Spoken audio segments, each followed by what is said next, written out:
कहा गया कि ये सही है, इस कंपनी में पैसा डालो डालो डालो डालो, हजारों करोड़ रुपए डाले गए। कहां गए हजारों करोड़ रुपए? इजराइल ने कितने हजार बच्चों को मार दिया पता है आपको? कितने हजार बच्चों को मारा? तकरीबन 15,000 से ज्यादा छोटे छोटे बच्चों को मारा। तो पूछे कि किस लिए है दीवार? तो कहा कि बरसात आती है तो पानी घरों के अंदर आता है। पूरे बेंगलुरु शहर डूब गया है। आज आप देख रहे हैं शिवाजी नगर में कहीं किसी को तकलीफ नहीं। क्यों लूट गए हमारे लोग? किस लिए लूट गए? आईएमए में या किसी और ऐसे कई फ्रॉड स्कीमों में? इसलिए लूट गए कि हमारी माँ बहनों के पास तालीम नहीं थी। शिवाजी नगर को ड्रग्स फ्री एरिया बनाने का कि एक ऐसी मुहिम चलाएंगे कि पूरी दुनिया देखती रहे, ये अगला टारगेट है। अस्सलाम वालेकुम रहमतुल्लाहि व बरकातुहू। आज का दिन एक बहुत अहम दिन है, बहुत इंपॉर्टेंट दिन है।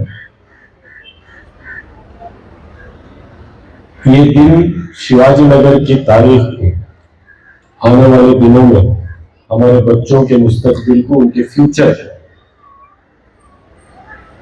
बदलने का एक बहुत बड़ा कदम आज रखने वाला दिन है।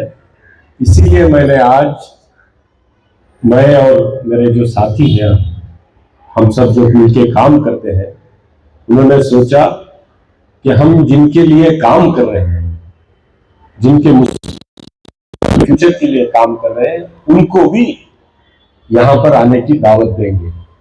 तो चंद स्कूल के स्टूडेंट्स को हमने यहाँ इनवाइट किया, दावत दी, और आप सब यहाँ आए। आप सब हमारे बुजुर्गों के साथ यहाँ बैठे हैं। मैं खुसूसी तौर पर मेरे जितने स्टूडेंट्स यहाँ हैं, आप सबका मैं वेलकम करता हूँ, इस्तकबाल।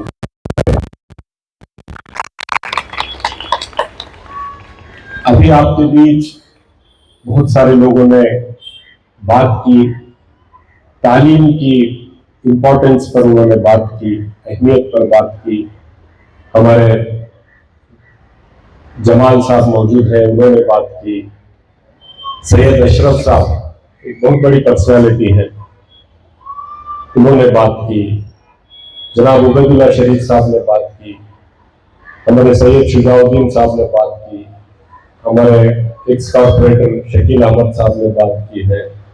राजेंद्र बात की है। श्रीधर स्वामी जी ने बात की। सब लोगों ने बात की।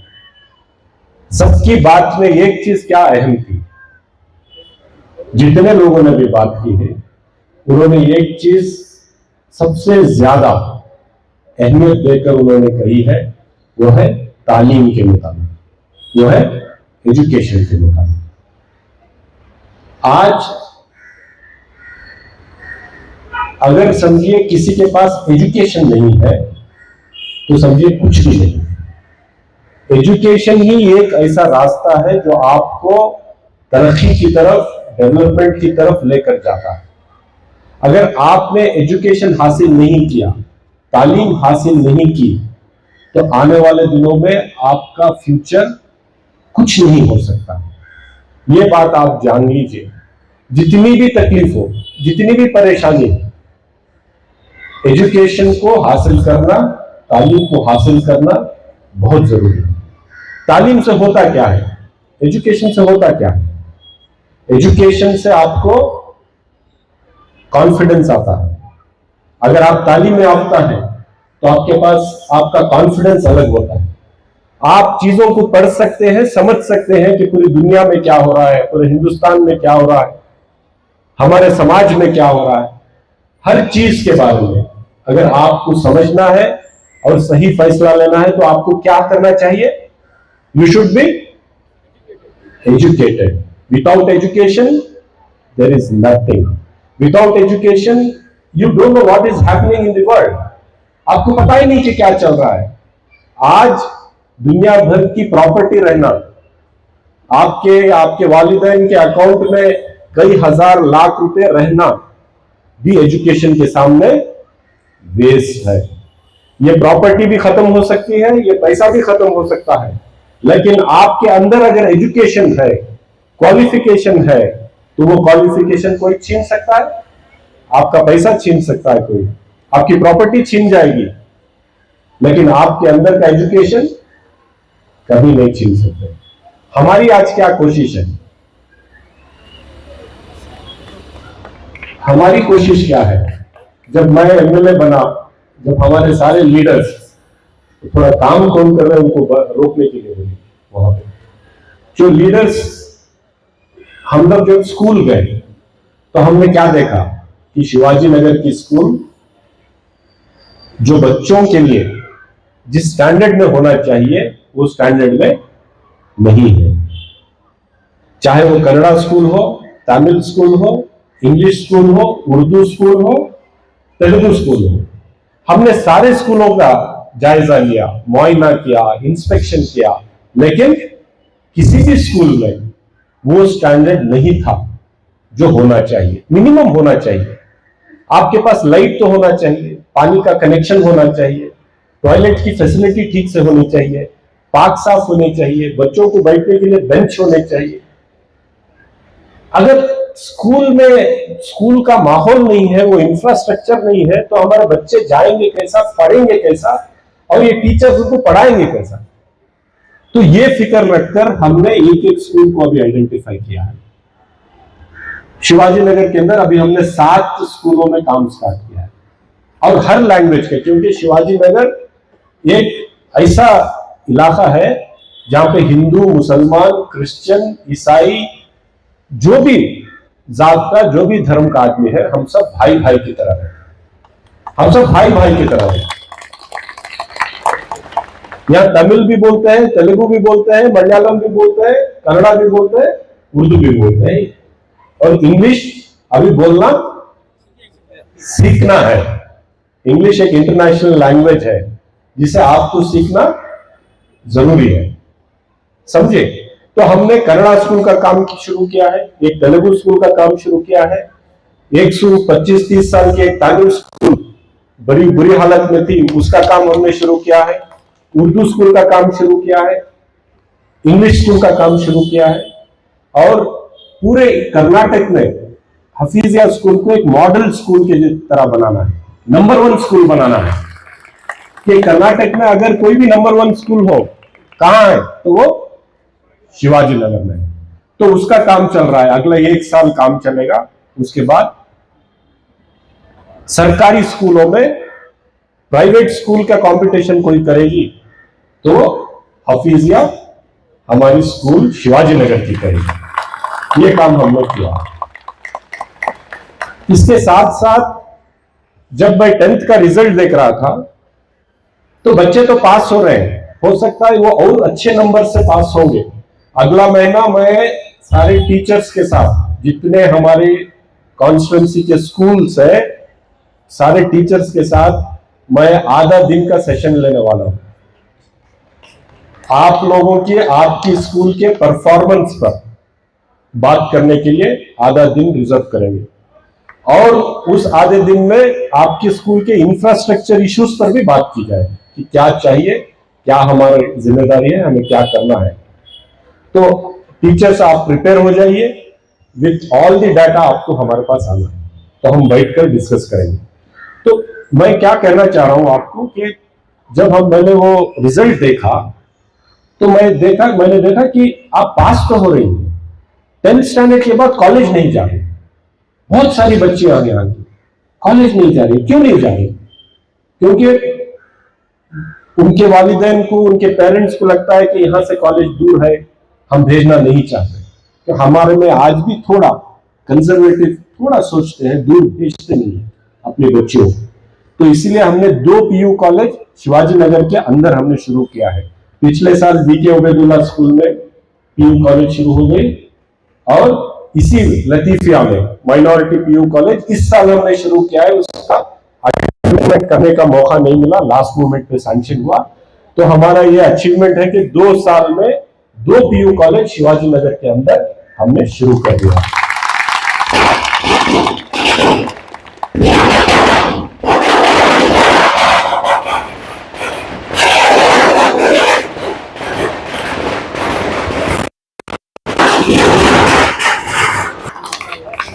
ये खुशी की बात तो है ही, लेकिन थोड़ा वेट कर ले। तो 2 पीयू कॉलेज एक मोहल्ले में रहना कोई मामूली बात नहीं। आप समझ जाइए, आपको कुछ दूसरी जुबान में समझाऊं, थोड़ा कन्नड़ा बोलना है कि थोड़ा तमिल तो उतना नहीं आता, थोड़ा थोड़ा बोल लेता हूं, उर्दू चलेगा आज। तो 2 पीयू कॉलेज हमने शुरू किए हैं। आप जो 8, 9, 10th के बच्चे यहां आए हैं, जब तक आप 10th पास करेंगे आपके पास पीयू कॉलेजेस होंगे। जब तक आप पीयू कॉलेज पास करके बाहर आएंगी, तब शिवाजी नगर के अंदर हमारी डिग्री कॉलेज इंशाल्लाह तब शुरू हो जानी चाहिए। इसलिए ये टाइमिंग रखा गया है कि आज हम शुरू करेंगे, अगले 2-2.5 साल में डिग्री कॉलेज। क्योंकि जो ड्रॉप आउट का परसेंटेज हमने देखा 10th स्टैंडर्ड के बाद कॉलेज जाने का, तो ड्रॉप आउट शिवाजी नगर के अंदर तकरीबन 75% था। 75% हमारी बहनें, हमारी बच्चियां 10th स्टैंडर्ड के बाद फर्दर स्टडीज नहीं कर रहे। तो इसलिए पिछले 3 साल में हमने कोशिश करी और ये 2 पीयू कॉलेज और ये डिग्री कॉलेज का काम हमने शुरू किया है। और वीके उबैदुल्ला में जो पीयू कॉलेज है अच्छी तरीके से चल रही है, आप जाकर देख सकते हैं, उसका स्टैंडर्ड और बढ़ाएंगे। इसलिए थोड़ा हम खामोश थे क्योंकि आप जानते हैं कि वीके उबैदुल्ला जो कॉलेज है, आईएमए का जो स्कैम हुआ था, जिस स्कैम में हमारे हजारों मां बहनें खासतौर से अपनी जमा पूंजी मेहनत कर, मुशक्कत कर कर अपनी मेहनतों का पैसा छोटा छोटा थोड़ा थोड़ा जमा करके अपने बच्चों की मुस्तकबिल के लिए, अपने बच्चियों की शादी ब्याह के लिए, अपने कभी मुश्किल वक्त में काम आने के लिए, किसी की दवाई के लिए जितना पैसा जमा किया गया था, उस सबको चंद लोगों ने मिलकर लूट लिया। क्या किया? लूट लिया। क्यों लूट गए हमारे लोग? किस लिए लूट गए? आईएमए में या किसी और ऐसे कई फ्रॉड स्कीमों में? इसलिए लूट गए कि हमारी मां बहनों के पास तालीम नहीं थी। सच और झूठ में फर्क करने का मादा वो कैपेसिटी नहीं थी। अगर कोई खड़े होकर यहां माइक पे झूठ बोलता है तो आप पहचानेंगे कैसे? जब तक आपके पास एजुकेशन नहीं होगा, जब तक आपके पास तालीम नहीं होगी, जब तक आपको यह समझ में नहीं आएगा कि ये जो आदमी खड़कर बोल रहा है, हो सकता है बहुत बड़ा आदमी है, हो सकता है एमएलए है, हो सकता है मिनिस्टर है या कोई बहुत बड़ा बिजनेसमैन है, लेकिन ये हमें सच बोल रहा है कि हमें ठग रहा है। ये पहचानने का जो मादा है, ये सिर्फ और सिर्फ किसमें आता है? एजुकेशन में आता है।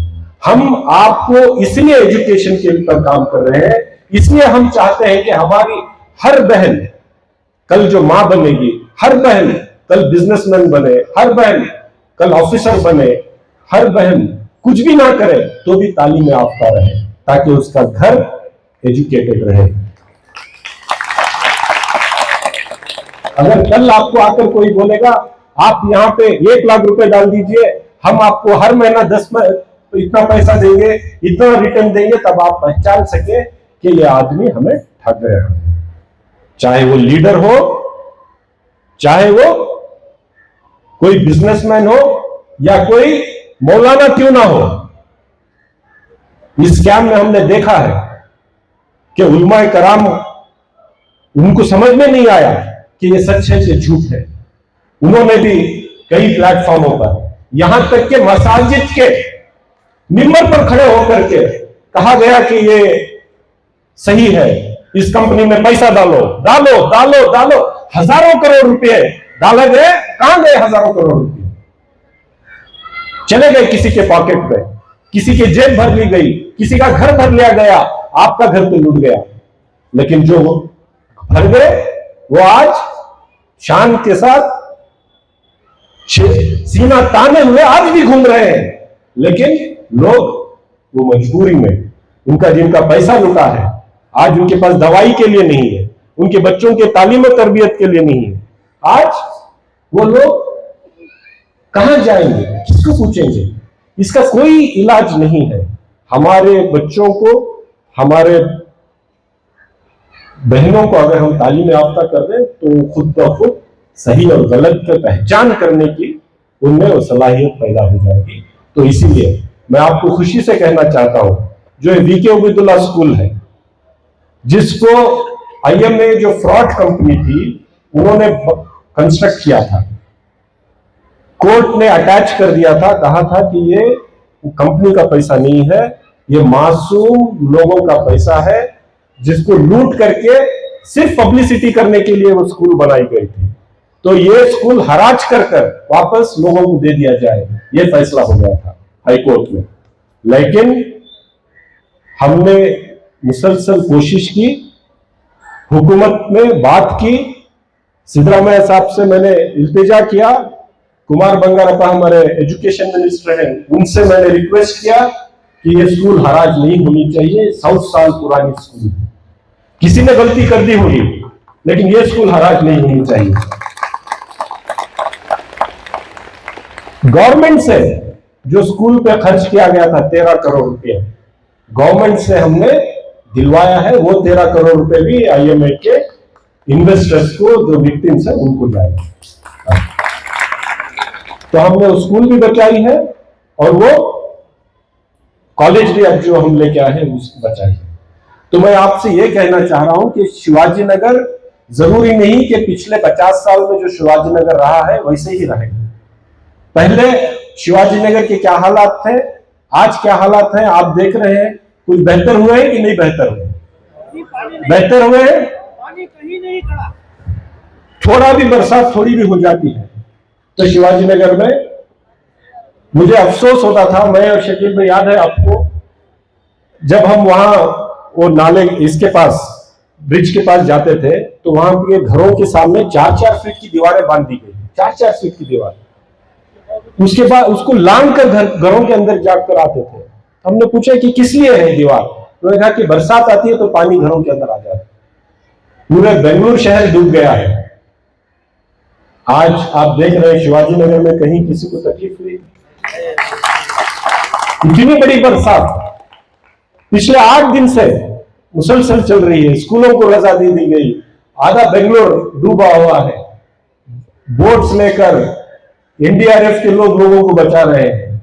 ये इसलिए है कि हम लोगों ने जो 5 साल में हमने मेहनत किया है, काम किया है, उस एक एक चीज को समझकर सही करने का काम किया है, इसकी वजह से है।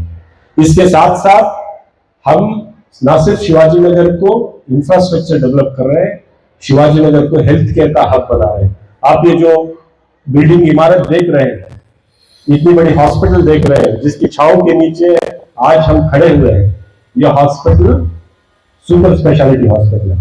पूरे ईस्ट बेंगलोर का सबसे पहला सरकारी सुपर स्पेशलिटी हॉस्पिटल है, हमने शिवाजी नगर में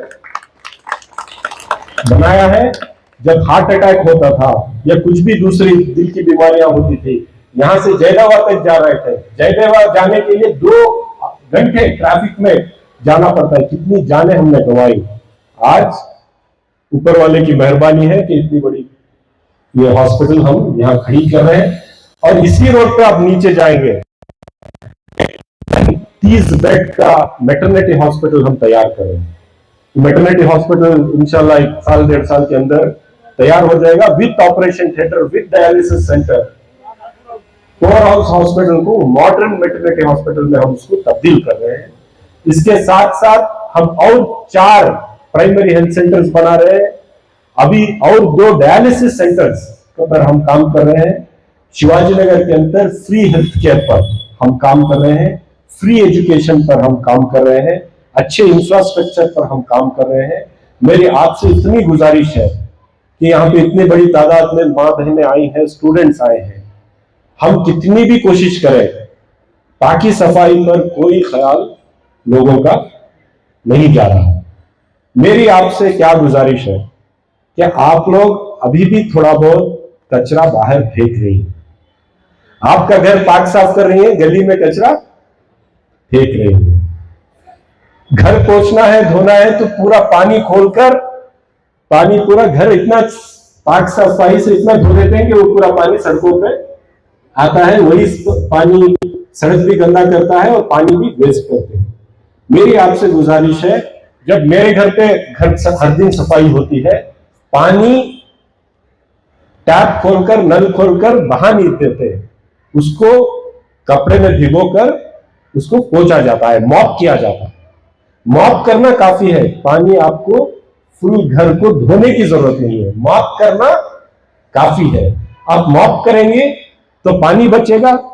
आज कहीं शिवाजी नगर में पानी की किल्लत है? नहीं है। इसलिए नहीं है क्योंकि हमने हर गली का, हर घर का पानी का पाइपलाइन भी बदला है, पानी का कनेक्शन भी बदला है। लेकिन मैं आपसे रिक्वेस्ट कर रहा हूं, यहाँ पे जितने स्टूडेंट्स हैं, आपके घर में आपको जाकर बोलना है, ऐसा नल खोलकर इतना पानी आप वेस्ट मत कीजिए। पानी भी वेस्ट होगा, हमारी सड़कें गलियां भी खराब होंगी। मॉप करना चाहिए।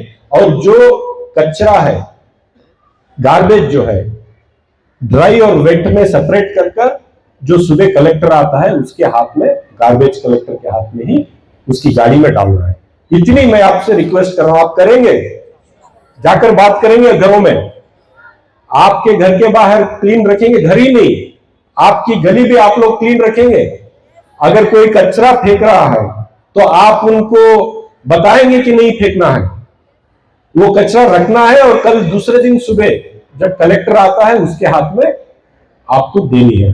तो मैं आपसे इतना रिक्वेस्ट कर रहा हूं कि आज का जो दिन है, ये हमें हमारे फ्यूचर को दिखाने का दिन है, हमारे फ्यूचर की तरफ हमें ले चलने का दिन है। एजुकेशन आप खूब पढ़िए, अच्छे से अच्छी डिग्री के लिए। आपके और आपके फ्यूचर के बीच में एक ही चीज है, एजुकेशन, उसको आप हासिल कर लीजिए। आप हासिल करेंगे।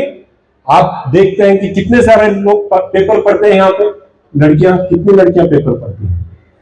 पढ़ती है कोई पेपर? न्यूज देखती है कोई? एक पढ़ती है। न्यूज देखते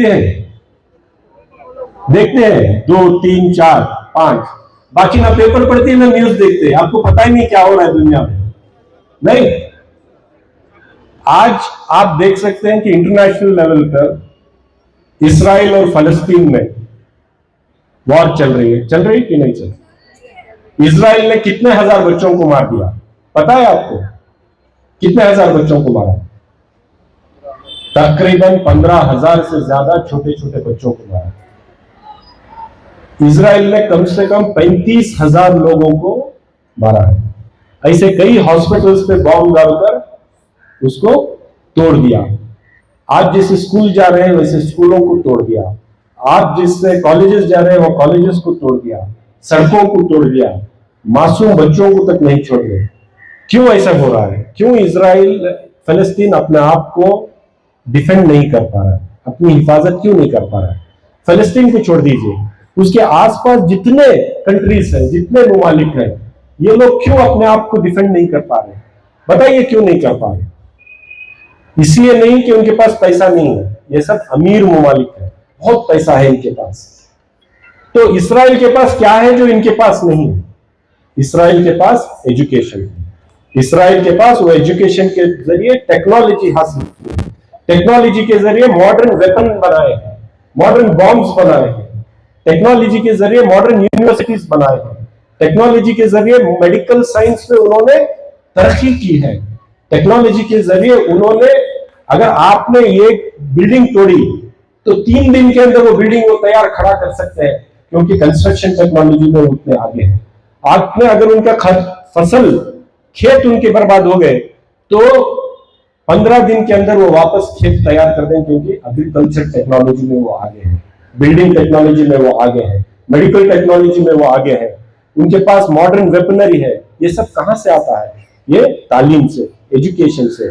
जितने दूसरे कंट्रीज हैं वो अपने आप को उन्होंने एजुकेट नहीं किया, उन्होंने यूनिवर्सिटीज नहीं बनाए, उन्हें लेबोरेटरीज उन्होंने नहीं बनाए, उनका जो इन्वेस्टमेंट था उन्होंने एजुकेशन पे इन्वेस्टमेंट नहीं किया।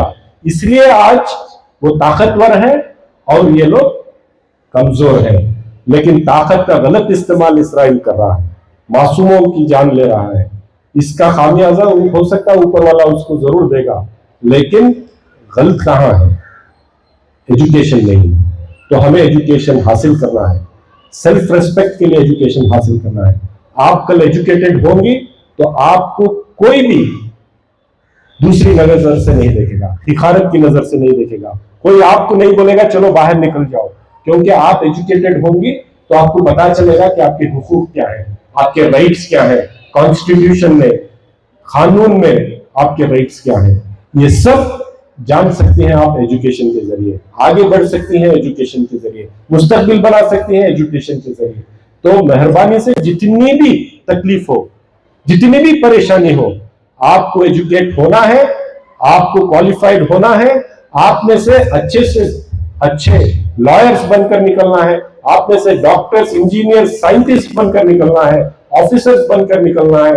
हो सकता है आप में से कोई आगे चलकर मेरी तरह यहाँ खड़े होकर इस इलाके का एमएलए बनकर भी आपको काम करना है।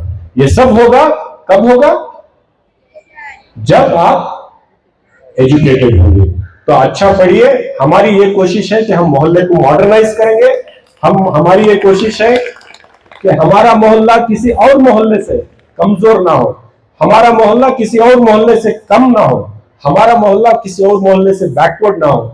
हमारा एरिया दूसरे एरिया के मुकाबले, अगर वो कहेंगे हमारे पास 5 अच्छी स्कूलें हैं, तो हमें कहना है कि हमारे पास 10 अच्छी स्कूलें हैं। अगर वो कहेंगे कि हमारे पास इतनी बढ़िया हॉस्पिटल है, तो हमें कहना है कि हमारा पूरा हेल्थ नेटवर्क हॉस्पिटल्स और प्राइमरी हेल्थ सेंटर से भरा हुआ है। अगर वो कहेंगे कि हमारे पास सबसे अच्छी सड़कें हैं, तो हम कहेंगे कि उनसे अच्छी सड़कें हमारे पास है, उनसे अच्छा ड्रेनेज सिस्टम हमारे पास है, उनसे अच्छा वाटर सप्लाई का सिस्टम हमारे पास है।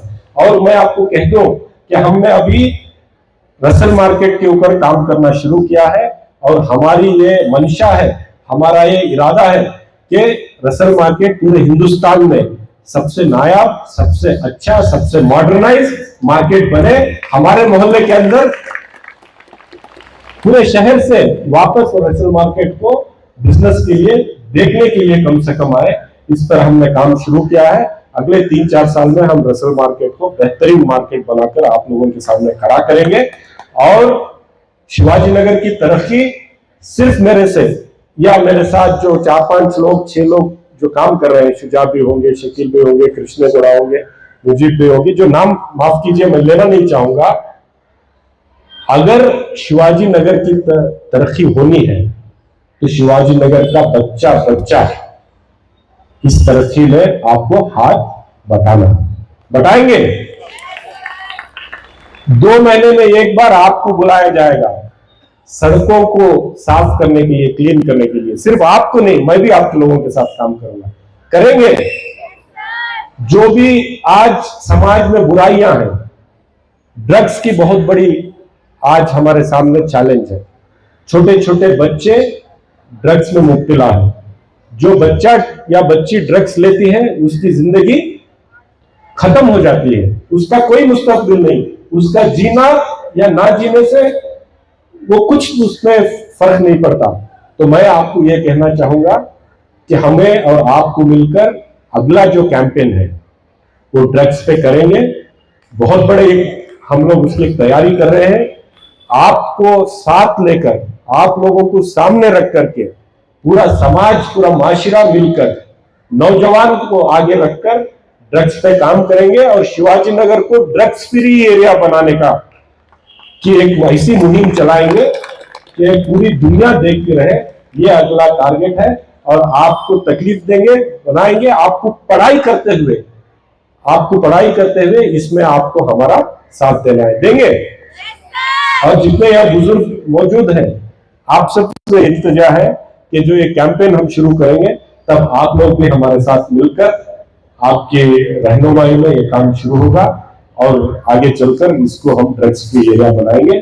थैंक यू, शुक्रिया, बहुत बहुत शुक्रिया। मैंने ये तवक्को नहीं की थी कि छोटी से इनविटेशन पर आप लोग इतनी बड़ी तादाद में यहाँ आएंगे। आपने यहाँ आकर हमारा हौसला बढ़ाया है और मैं आपका शुक्रिया अदा करते हुए मैं अपनी बात खत्म करता हूँ। शुक्रिया।